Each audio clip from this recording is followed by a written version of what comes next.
Hello student, welcome to my channel education with focus और मैं हूं आपका मेंटोर सत्येंद्र भंडारी। जैसा कि आप देख रहे हैं कि हम क्लास 10th की पृष्ठीय क्षेत्रफल और आयतन वाला चैप्टर कर रहे हैं। हमारा अध्याय नंबर 12 चल रहा है और 12.1 प्रश्नावली के हम 6 सवाल अभी तक कर चुके हैं। तो इसमें हमने अब 7वां, 8वां और 9वां सवाल करना है। होप सो आप लोगों ने पुराने वाले क्वेश्चन देखे होंगे और आपके स्कूल में भी ये क्वेश्चन हो चुके होंगे, तो एक रिविजन के रूप में आप देख सकते हैं इसे। तो ज़्यादा समय ना गवाते हुए हम 7th क्वेश्चन करते हैं। देखिए 7th जो क्वेश्चन है हमारे पास, यहाँ पे आप देख सकते हैं कि 7th है हमारे पास कि कोई तंबू एक बेलन के आकार का है जिस पर एक शंकु अध्यारोपित है। यदि बेलनाकार भाग की ऊंचाई और व्यास क्रमशः 2.1 मीटर और 4 मीटर है तथा शंकु की तिर्यक ऊंचाई 2.8 मीटर है, तो इस तंबू को बनाने में प्रयुक्त कैनवास का क्षेत्रफल ज्ञात कीजिए। साथ ही ₹500 प्रति मीटर स्क्वायर की दर से इसमें प्रयुक्त कैनवास की लागत ज्ञात कीजिए। अब यहाँ पे ध्यान रहे कि आधार पर कैनवास नहीं बिछाया जाएगा। कैनवास मतलब हुआ उसका वो कपड़ा जिससे वो तंबू या टेंट बनाया गया है। तो इसको हम एक बनाते हुए चलते हैं। देखिए हमने यहाँ पे बना रखा है पहले से, आप पहले से जानते हैं कि मैं उसको पहले से बना करके रखता हूँ।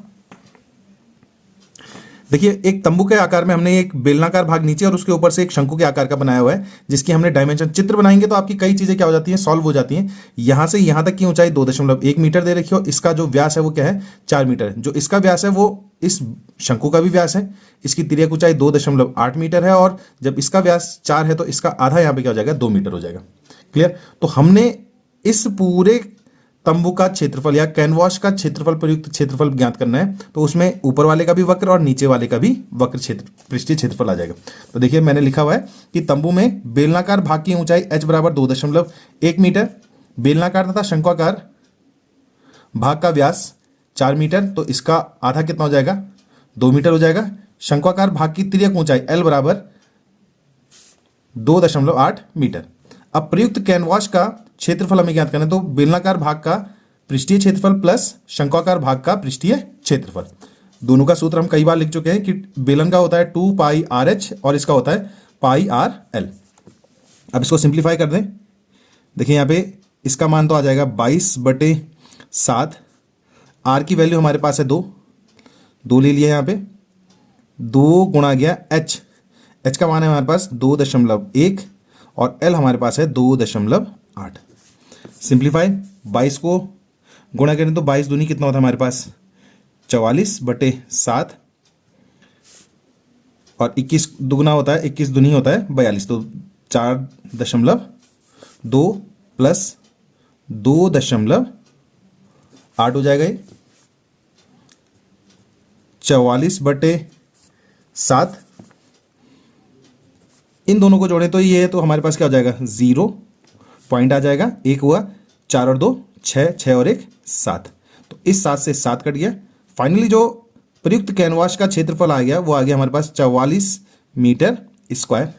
सवाल में हमें दिया हुआ है कि 1 मीटर स्क्वायर कैनवास की जो लागत है वो 500 रुपये, तो हमारा कितना निकला अभी 44 मीटर स्क्वायर। कैनवास की जो लागत होगी एक इतने का आ रहा है तो 44 क्या आएगा, उसका 44 गुना हो जाएगा, तो हमारे पास क्या हो जाएगा 44 गुना गया 500। अब 44 को 5 से गुणा करें तो 44 जो पंजे है हमारे पास ये होता है हमारे पास 220 और पीछे 2 जीरो इसके आ जाएंगे, तो ये 2 जीरो यहाँ पे आ जाएंगे। तो उस स्थिति में हमारे पास जो इसकी लागत आएगी वो आ जाएगी 22,000 रुपये। तो होप सो आप लोग इसको समझ लेंगे कि हम करना क्या चाह रहे हैं और किस प्रकार से इन सवालों को कर रहे हैं।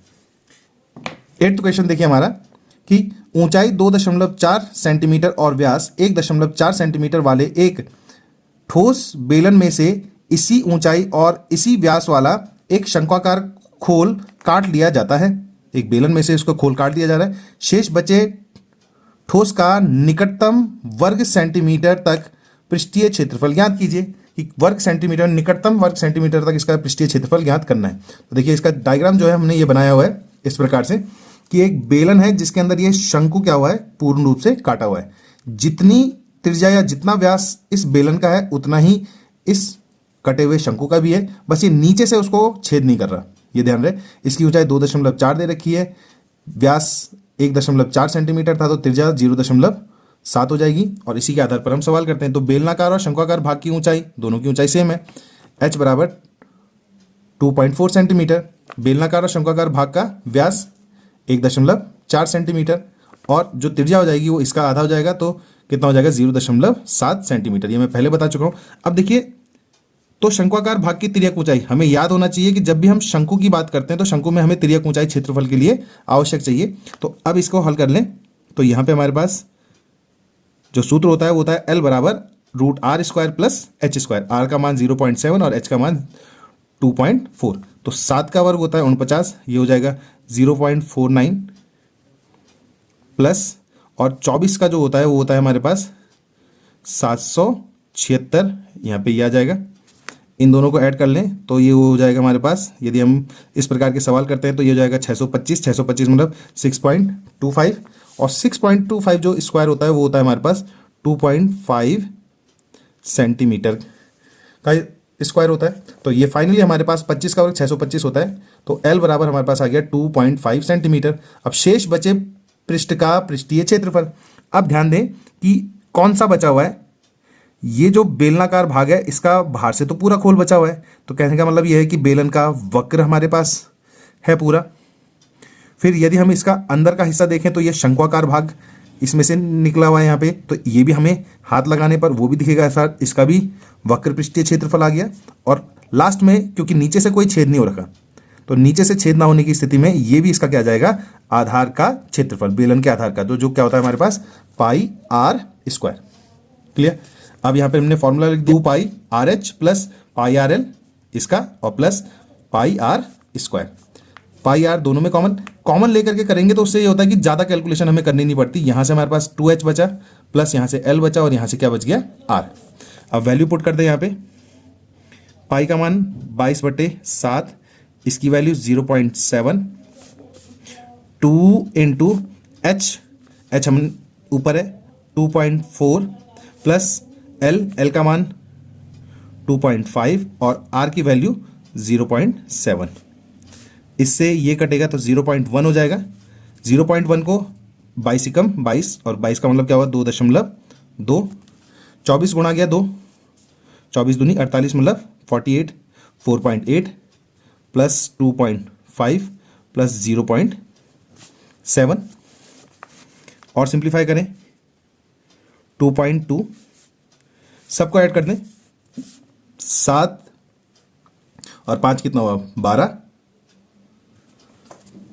और 12 और 8 20 हासिल किया हमारे पास।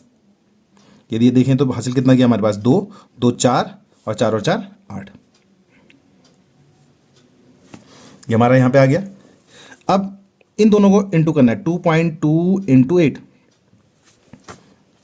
2.2 इंटू 8 का टेबल कर दे तो 8 दूनी 16, दशमलव आ गया हासिल 1, 8 दूनी 16 और 1 17, और ये हमारे पास यहाँ पे आ गया सेंटीमीटर स्क्वायर।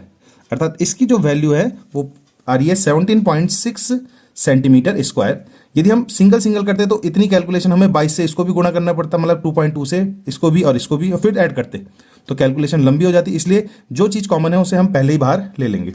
तो समझ में आ गया होगा कि हमने इसमें कैसे करके करना है, क्योंकि अंदर का जो हिस्सा है वो भी हमारा क्या है, पृष्ठ भी बचा हुआ है, तो वो उसका वक्र है। तो इस प्रकार से हम इस सवाल को करेंगे। तो चलिए करते हैं आज की सीरीज का लास्ट क्वेश्चन। देखिए लास्ट जो क्वेश्चन है हमारे पास, चित्र भी दिया हुआ है यहाँ पे, कि लकड़ी के एक ठोस बेलन के प्रत्येक सिरे पर एक अर्धगोला खोद कर निकालते हुए एक वस्तु बनाई गई है। ये अंदर से खोखला इसको खोदा हुआ है, जैसा कि चित्र में दर्शाया गया है। यदि बेलन की ऊंचाई 10 सेंटीमीटर है, इसकी यहाँ से यहाँ तक की ऊंचाई 10 सेंटीमीटर है, और आधार की त्रिज्या यहाँ से लेकर के ये वाली जो त्रिज्या है वो 3.5 सेंटीमीटर है, तो इस वस्तु का संपूर्ण पृष्ठीय क्षेत्रफल ज्ञात कीजिए। ध्यान रहे, संपूर्ण पृष्ठीय क्षेत्रफल मतलब ये इसका, ये बेलन का वक्र आ गया। अब ये भी इसका पृष्ठ है। यदि मैं सामान्य भाषा में कहूँ, यदि मैं इस खिलौने में जिस पृष्ठ पर पेंट कर सकता हूँ, तो पेंट मैं इसके वृत्तीय भाग पर भी करूँगा, ये जो अंदर वाला हिस्सा खोखला है उस पर भी करूँगा, और इधर भी, तो इसका भी वक्र, अर्धगोले का भी वक्र और बेलन का भी वक्र। तो चलिए स्टार्ट करते हैं। इसमें हमने इस प्रकार से ले लिया यहाँ से कि यहाँ से यहाँ तक की जो डिस्टेंस है वो 10 सेंटीमीटर है, और ये हमारे पास जो त्रिज्या है वो 3.5 सेंटीमीटर है। तो बेलनाकार और अर्धगोलाकार भाग की त्रिज्या r बराबर 3.5 तो दे रखी है, बेलनाकार भाग की ऊंचाई h बराबर 10 सेंटीमीटर भी दे रखी है हमें। तो वस्तु का संपूर्ण पृष्ठीय क्षेत्रफल बेलन का वक्र पृष्ठीय क्षेत्रफल प्लस 2 गुणा अर्धगोले का वक्र पृष्ठीय क्षेत्रफल। क्लियर? कैसे करके आ रहा है समझ में आ रही होगी कि इसके अंदर का और इसके अंदर का हमने इन दोनों को ले लिया एक साथ। तो इसका तो आ जाता है 2 पाई आर एच, और यहाँ पे इसकी जो वैल्यू है वो आ जाएगी 2 पाई आर स्क्वायर। वक्र पृष्ठ ले रहे हैं तो 2 से हमने इंटू किया था। अब देखिए इसमें क्या है, 2 पाई आर हमने कॉमन ले लिया, तो अंदर यहाँ से क्या बचा एच और यहाँ से क्या बचा 2 आर। क्लियर? अब इसको आगे हम हल करें तो यहाँ पे हमारे पास हो जाएगा 2 इंटू 22/7, इसकी वैल्यू है 0.5, एच का मान हमारे पास है यहाँ पे 10 प्लस ये है 2 इंटू 3.5, इससे ये हमारा कट जाएगा 0.5 टाइम्स। आधे का दुगना होता है 1 गुणा गया 22, ब्रैकेट के अंदर यहाँ पे हमारे पास 10 प्लस 7 ये आ जाएगा 17। इसको और सिंप्लीफाई करें तो ये 22 ही कम 22 गुणा 10 और प्लस 7 17 हो गया। और इन दोनों को यदि हम क्लियर करते हैं तो 17 दूनी हमारे पास क्या होता है 34 हासिल किया 3, 17 दूनी 34, 34 और 3 हमारे पास क्या हो जाता है 37